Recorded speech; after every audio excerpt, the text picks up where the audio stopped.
ప్రకాశం జిల్లా కంభం బాలానందం రేడియో కార్యక్రమాలతో బహుళ ప్రయోజనాలను సంతోషాలను పొందవచ్చని కంభం మండల ఎంఈఓ 2 శ్రీనివాసులు అన్నారు.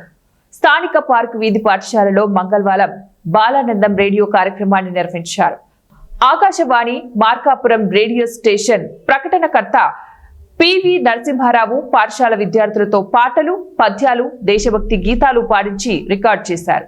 పాఠశాల ప్రధానోపాధ్యాయురాలు బివి అరుణ వ్యాఖ్యాతగా వ్యవహరించి విద్యార్థులను పరిచయం చేస్తూ ప్రోత్సహించారు.